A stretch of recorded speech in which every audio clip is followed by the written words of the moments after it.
Seja muito bem-vindo, eu sou Luciano S. e esse é o canal Casos Sobrenaturais Reais. Não deixe de fazer a sua inscrição e ativar o sininho para não perder os próximos vídeos e escreva nos comentários de que cidade você está nos assistindo. Desde já, o nosso muito obrigado.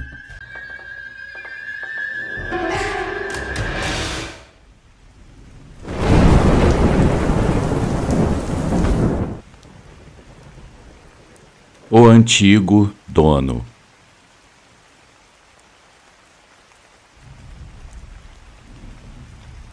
Boa noite, Luciano e amigos.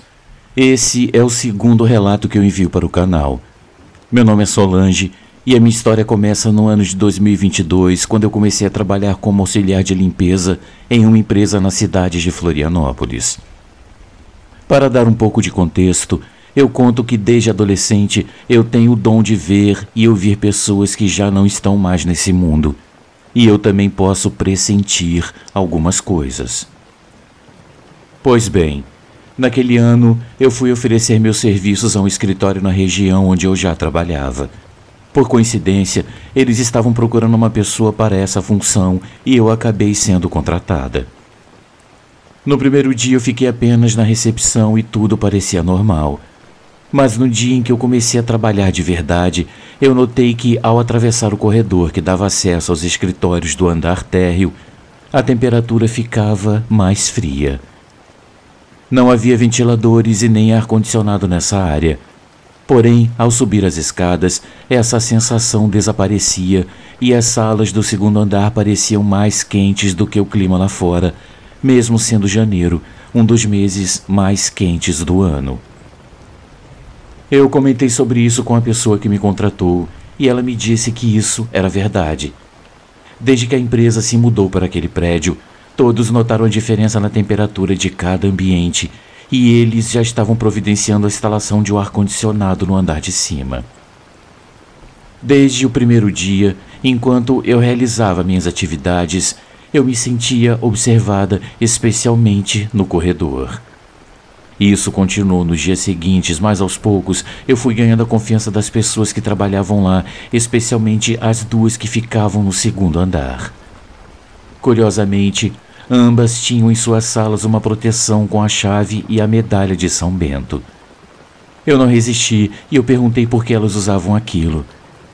E elas me contaram que no escritório anterior elas haviam passado por algumas experiências estranhas e um pouco paranormais.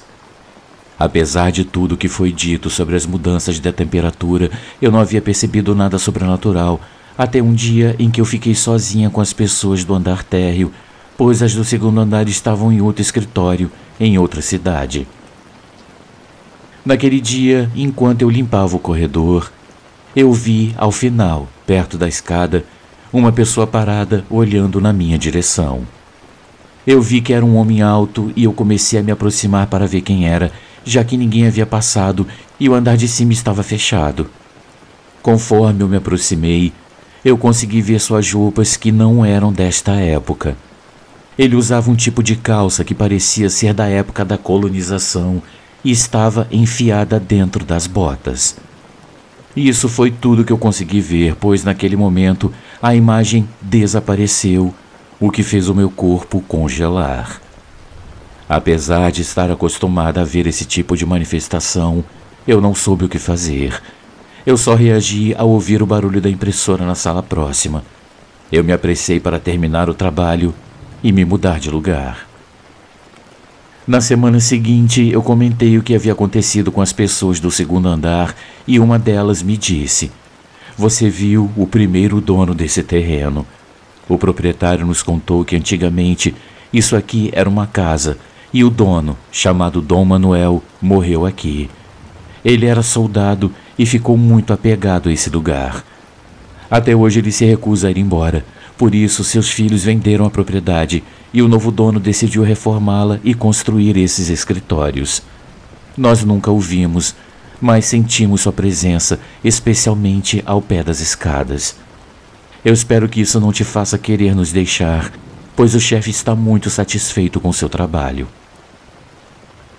Eu então respondi: "Não se preocupe, eu estou acostumada com esse tipo de manifestação. Então eu compartilhei algumas das experiências que eu já tive, e ela, por sua vez, me contou o que acontecia na casa onde ela morava antes de vir para cá. Agora, em 2024, eu continuo trabalhando com elas e eu já presenciei várias manifestações. Mas, como eu disse, eu estou acostumada, e a tranquilidade de saber que não são espíritos malignos e que eles não fazem nada para prejudicar quem trabalha aqui me mantém calma. Pelo que parece, todos já se acostumaram também. Esse foi o meu relato, meus amigos.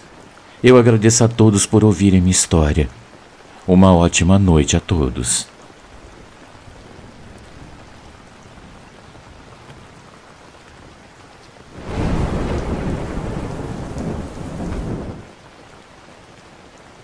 Meu sogro estava perdido.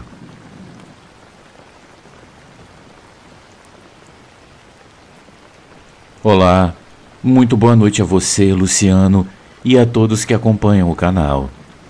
Eu quero compartilhar com vocês uma experiência que é bem curta, mas eu acredito que ela seja bastante interessante. Ela está relacionada ao meu sogro. Acontece que ele, infelizmente, faleceu em uma segunda-feira, no dia 20 de setembro de 2021.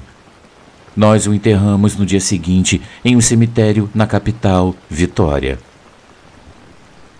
Agora vem a parte estranha e paranormal desse relato que aconteceu com uma sobrinha do meu sogro. O que aconteceu foi que à tarde ela recebeu uma ligação do seu pai. Quando atendeu, o pai perguntou onde ela estava e ela respondeu que estava voltando do enterro do meu sogro. Nesse momento, a ligação ficou em silêncio, porque provavelmente o pai da sobrinha do meu sogro ficou completamente paralisado, sem saber o que dizer.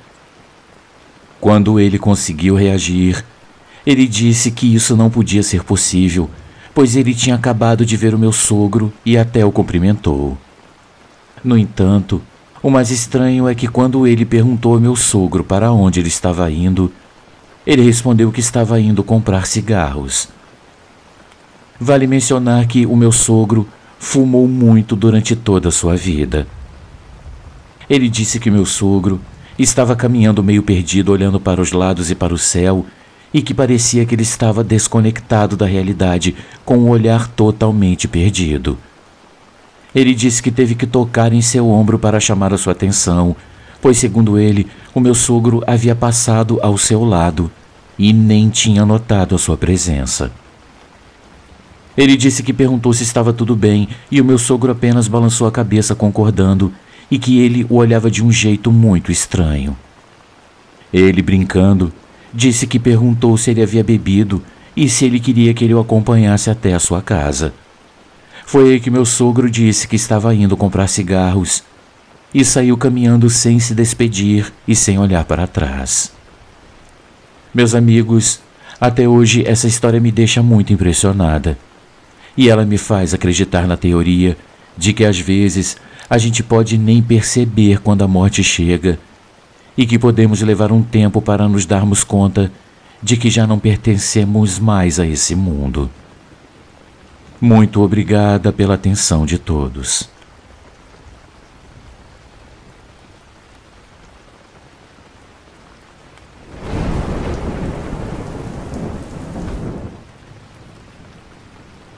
Meu pai presente.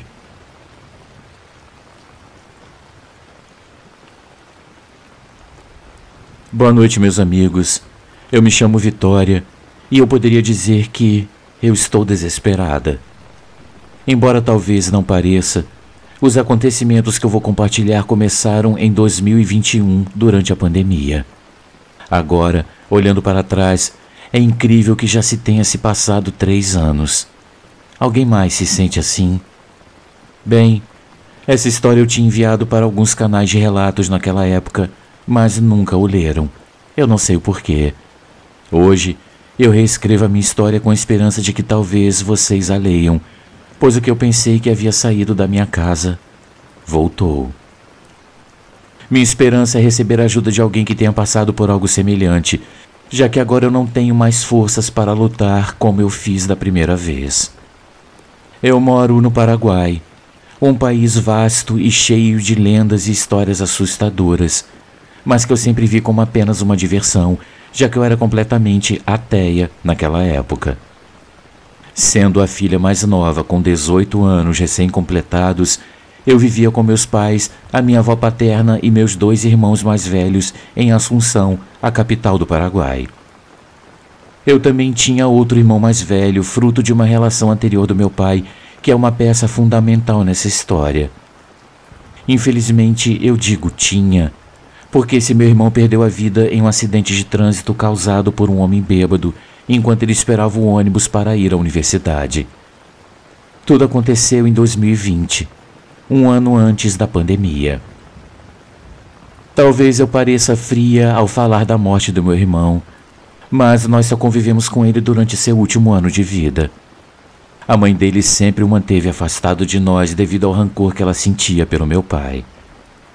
Ela só permitiu que ele viesse morar com a gente porque o Miguel, esse meu irmão, queria estudar na capital, já que no interior, onde eles viviam, não tinha um curso que ele desejava. Mesmo contra a vontade da sua mãe, ele tomou a sua decisão.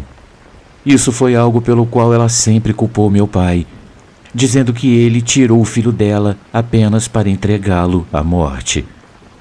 Suas palavras, que podem parecer absurdas, afetaram profundamente o meu pai, fazendo-o carregar uma grande culpa.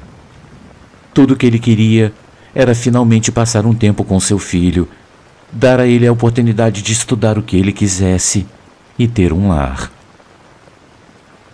Luciano, o dia do enterro do meu irmão foi terrível para o meu pai. Além da dor de perder um filho tão amado, ele sofreu uma humilhação pública quando, no final da cerimônia, a ex-esposa lançou sobre ele, na frente de todos, uma série de insultos e maldições, culpando-o e jurando vingança. Passou-se um ano desse evento e, com a chegada da pandemia, meu pai, que era professor universitário, perdeu o emprego. Ele não tinha muita familiaridade com tecnologia e, apesar dos seus mais de 30 anos dedicado ao ensino, ele acabou sendo demitido. Eu acredito que isso foi um dos fatores que desencadeou o que aconteceu depois, além da depressão pela perda do meu irmão, algo que ele ainda não havia superado. A situação piorou com o isolamento e com uma nova perda na família.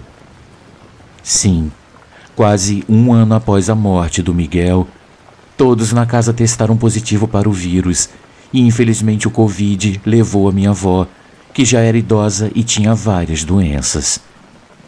E isso foi o golpe final que destruiu o coração já frágil do meu pai, que nem sequer pôde se despedir de sua mãe devido às restrições sanitárias.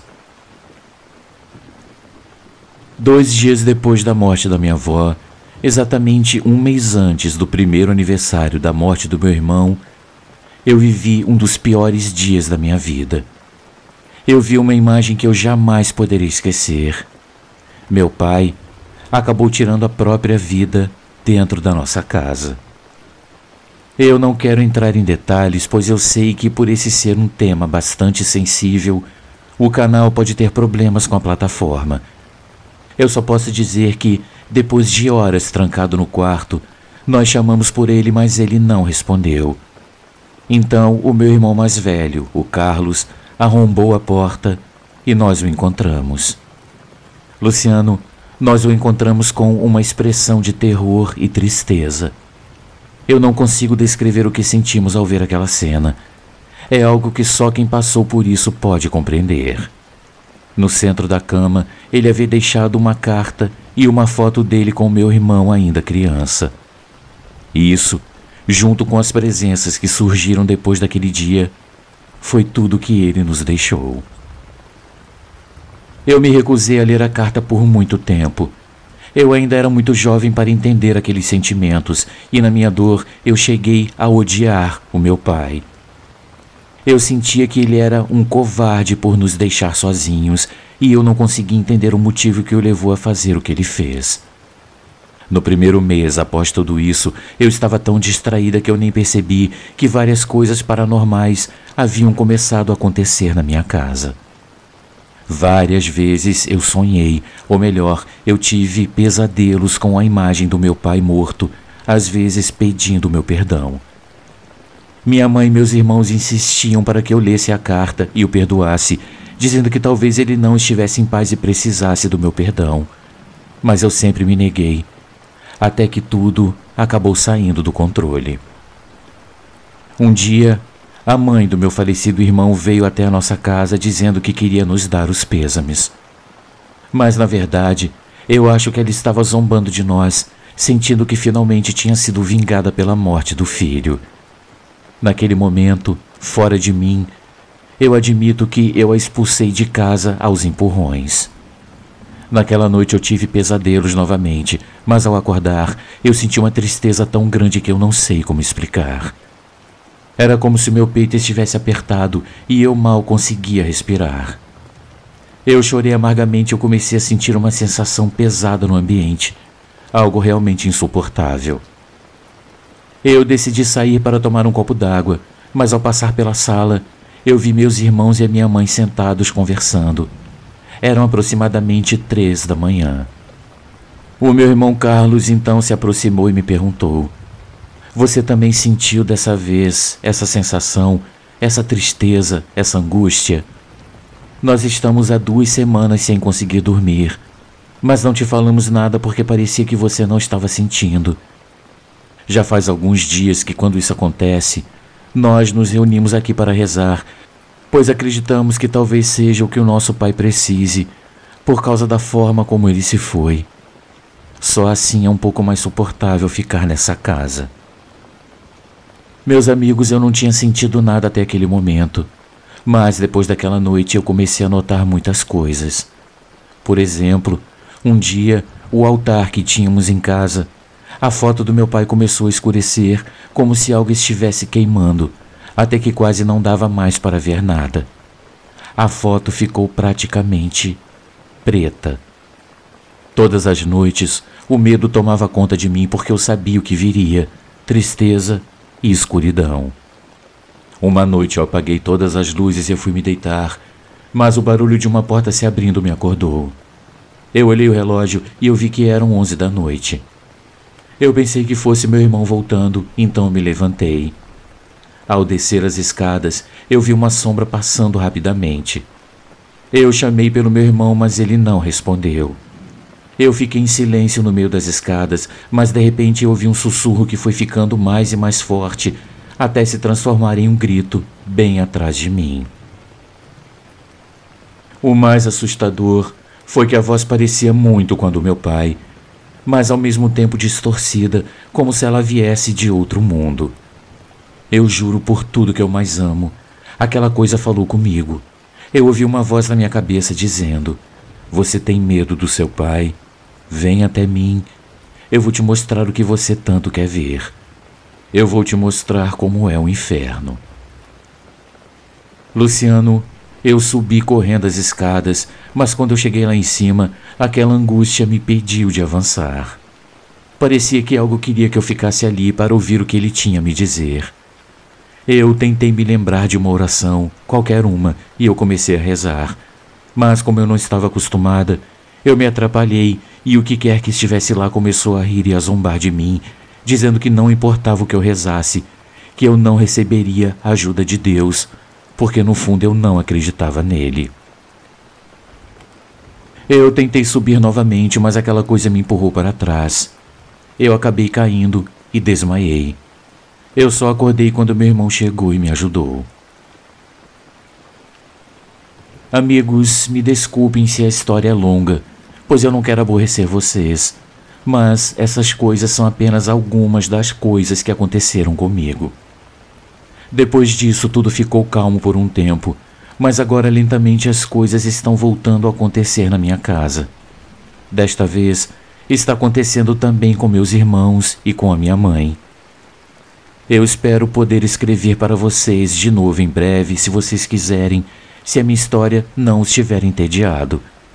Eu quero contar tudo o que está acontecendo agora e o que descobrimos sobre a ex do meu pai e o que a carta de despedida do meu pai dizia. Eu me despeço por enquanto. Boa noite, meus amigos, e muito obrigada a você, Luciano, pelo espaço.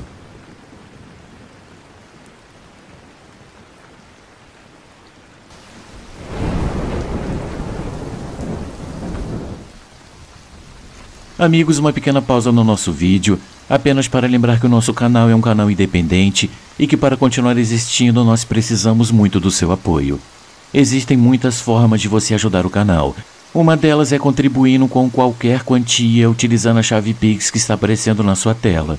Outra é se tornando membro contribuindo com apenas R$ 7,99 por mês clicando no link Seja Membro.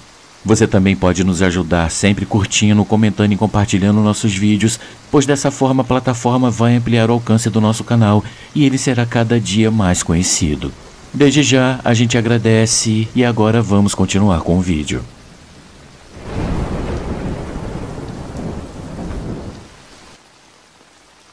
Mensagem sem palavras.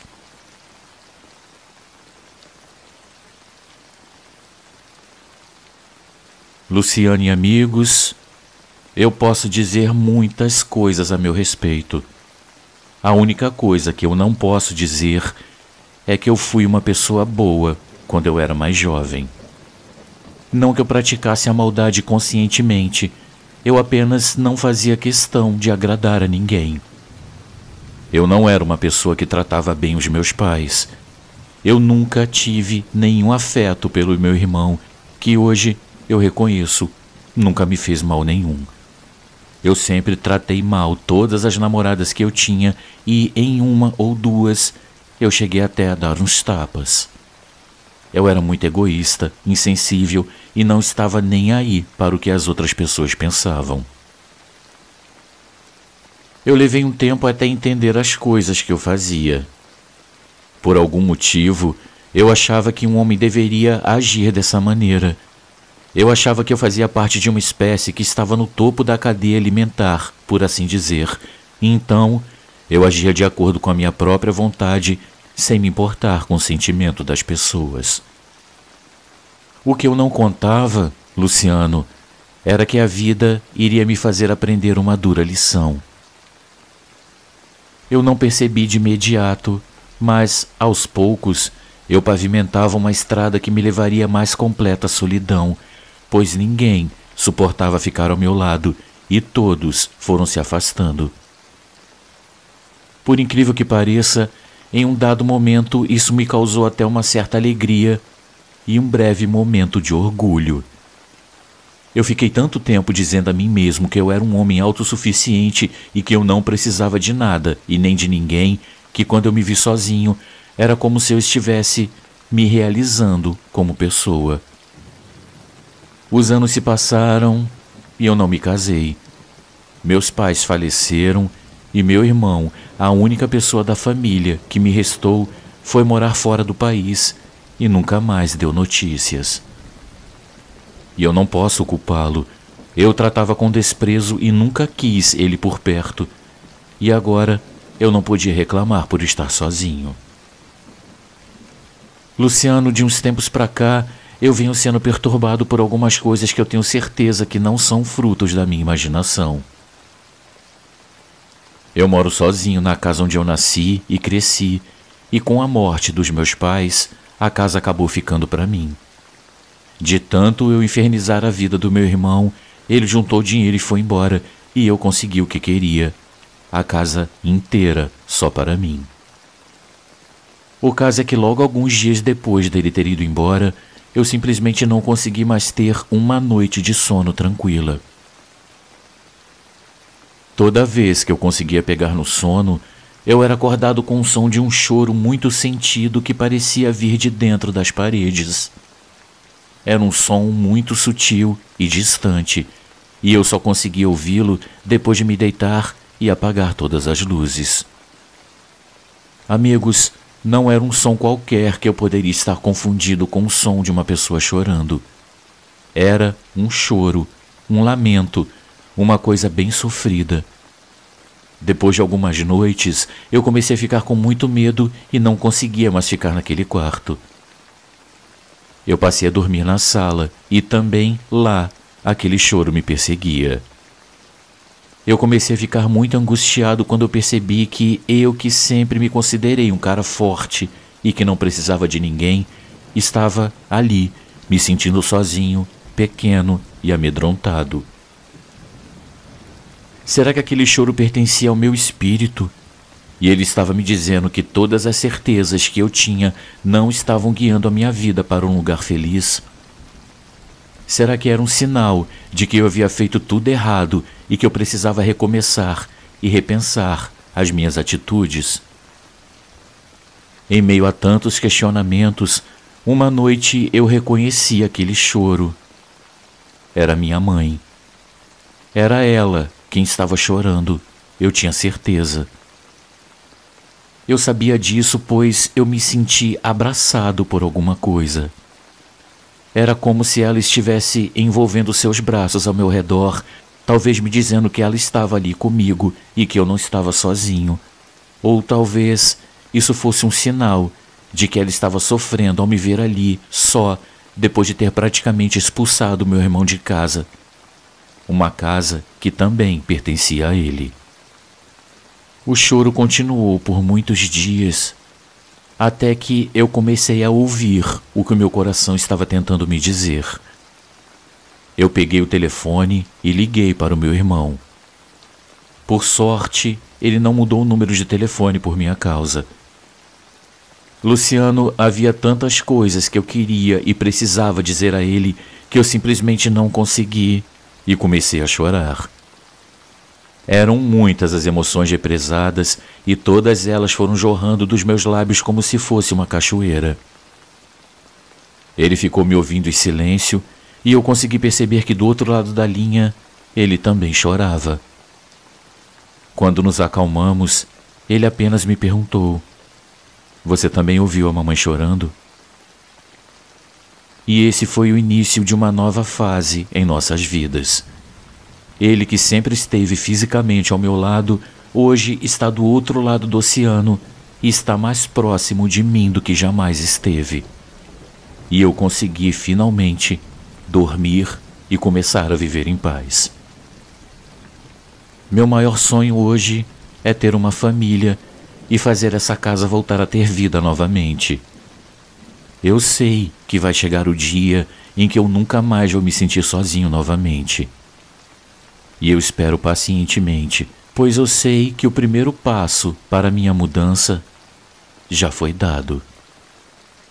Muito obrigado pela atenção de todos.